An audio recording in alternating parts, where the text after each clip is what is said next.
essa questão de política Certo. na sua vida, como é que começou isso? Porque assim, advogado, né, são coisas bem diferentes. Sim. Na política, na verdade, começa na nossa vida, que meu pai lá atrás foi candidato a vereador em Morrinhos, então eu sempre acompanhava ele nas reuniões. Entendi. Então já tinha lá dentro, já tinha algo que ele mexia com você. Foi, na época, diretor da executiva de uma agremiação partidária lá em Morrinhos, e essa rotina se tornou comum na minha vida, né? Quantas vezes eu acompanhei meu pai em comícios, em churrasco de política, na época podia ainda, não sei se o senhor lembra, pastor, galinhadas, caminhadas. Eu não sei, parece que antes era mais gostoso o negócio, né? A política, assim, na verdade tem alguns princípios e valores que são reduzir a possibilidade do abuso de poder econômico, que convencer o eleitor no direito eleitoral, pastor, só para fazer um adendo, é através da sua plataforma de propostas e nunca com seu poderio econômico e gerando algum benefício particular para o eleitor, né? Então a base é essa. Então, eu até concordo. Em vez de você comprar né, eu acho que não é bacana. É porque às vezes você ganhar o voto matando a fome de alguém é algo muito perverso, né? Então acaba que o valor é esse, né? Sim. Então, pastor, aí eu comecei essa convivência e tal, e depois eu comecei a advogar no direito eleitoral, né? Com algumas parcerias para políticos, né? E aí a gente acabou entrosando, né? Fazendo boas amizades. Comecei a trabalhar na prefeitura, primeiro como assessor jurídico e depois como concursado, né? Como procurador do município. Eu sou um servidor de carreira do Poder Municipal, né? E aí eu fui selecionar, eu era presidente da OAB aqui em Caldas Novas, eu fui presidente a partir de 2016 e fui selecionado para um programa de formação política de novas lideranças, que é o Renova BR, né?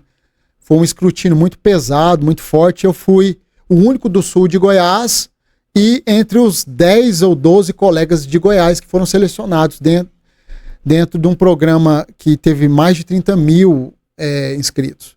E a partir daí eu comecei a me enxergar político, né? Eu falei, poxa, eu tenho capacidades intelectuais, tenho uma boa formação acadêmica, tenho alguma experiência no poder público, então se eu juntar isso, eu acredito que eu posso contribuir com a cidade de alguma maneira, né?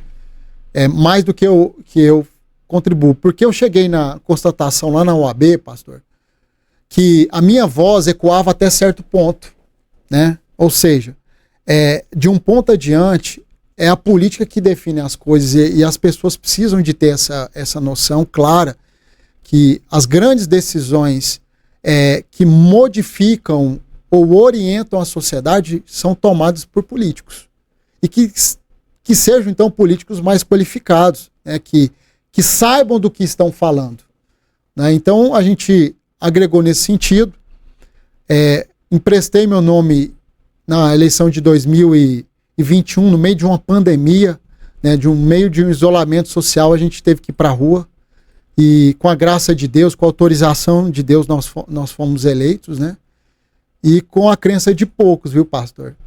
Eu costumo dizer que pouquíssimas pessoas me apoiaram, né, na primeira eleição e grande parte duvidou disso, né? Mas a gente entregou para Deus o propósito, falou, Deus, é um desejo.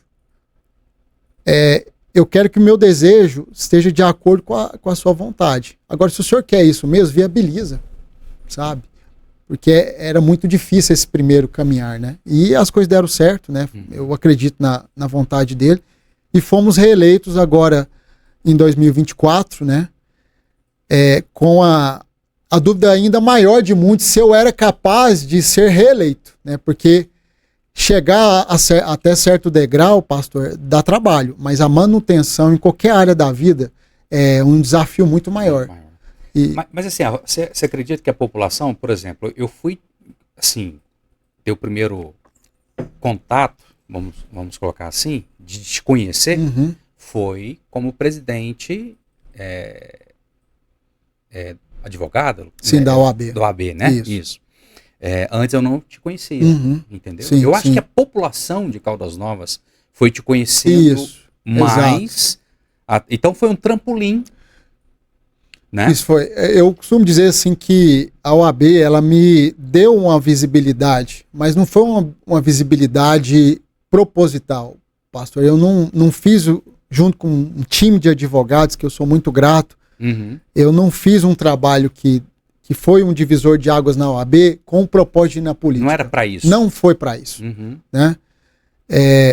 Mas aconteceu, porque havia um vácuo tão grande de novas lideranças na nossa cidade, né? Que o pessoal ia lá na OAB para me conhecer, falando, eu vim aqui só para te conhecer, bater um papo e tirar uma foto com você. Eu falei, seja bem-vindo, né? Então, a partir dali, nós tivemos a visibilidade de mostrar nosso trabalho e as pessoas naturalmente falaram, poxa, esse cara aí tem alguma possibilidade. Né? E algumas pessoas me convidaram para partidos e tal. Né? Dentro da classe, algumas pessoas me incentivaram também.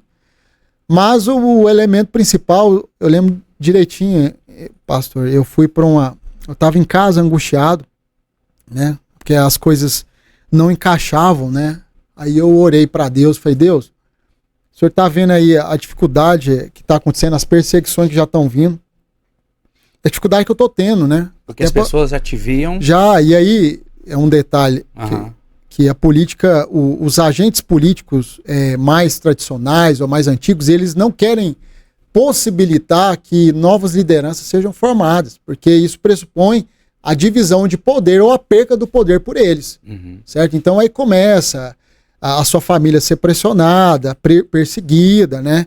Teve um determinado político aqui de Caldas que começou a perseguir o meu irmão na advocacia, né? Ligava para as pessoas tirar contratos dele, né? Enfim, é um detalhe perverso da política, sabe, pastor? E aí eu orei para Deus e falei, Deus, então se for da sua vontade, viabiliza. Pastor, foi como... Porque eu não tinha entregado para Deus esse propósito ainda. Naquela noite eu fiz isso. E parece que o senhor sabe, o senhor é um homem de Deus, foi como se fosse uma virada de chave. Aí as coisas fizeram assim, ó, abriram. Mas eu entendi que naquele momento, tá aqui o pastor Kleber nos bastidores, eu não tinha feito o que qualquer cristão faz, que é entregar, falar assim, cuida, por favor. Né? Sim. E foi o que toma conta. Eu não consigo mais. A minha energia foi até aqui. Daqui para frente só vai se o senhor for da sua vontade. Sim. E aí as coisas foram acontecendo e Deus nos conduziu no primeiro, como conduziu para esse mandato em vigência. Como é que foi o primeiro? Porque o primeiro, lógico que você vai aprender. É lógico que você já sabe, teve alguma experiência com seu pai. Mas é completamente diferente. Né? Exatamente. Porque antes você taca a pedra na vitrine. Depois você se torna vitrine. É muito diferente. Pastor, tem um jargão na política que fala que o novato aprende apanhando. E foi comigo da mesma maneira, porque a gente entra com um coração achando que todo mundo na política é bom. Todo mundo tem os mesmos propósitos que você, que é, às vezes, de melhorar a sua cidade. E não é assim. Então, política tem um lado, às vezes, um pouco sombrio, de armação, de maldade. E a gente vai cair nesse jogo, né? Além da própria imaturidade, né? A imaturidade, às vezes, nos faz tomar decisões precipitadas, nos faz falar, às vezes, de maneira que você poderia ter ficado um pouco calado. Então, eu pratiquei, por essa imaturidade política, diversas falhas, né? Diversos erros. Mas isso me tornou um político melhor. Hoje a pegada é outra, né? Eu tô mais experiente, né? Tô mais sereno. A gente aprende a ouvir mais, a fazer uma avaliação antes de tomar qualquer tipo de decisão e aprende a ler o cenário político, aprende a entender a movimentação e o que pode estar por trás, às vezes, de uma articulação, aonde que essa articulação pode conduzir ou não a você, ao seu time e à própria cidade. Então, assim, eu costumo dizer que eu tive boas experiências na vida, pastor, mas a política foi talvez a principal, onde eu mais amadureci como indivíduo.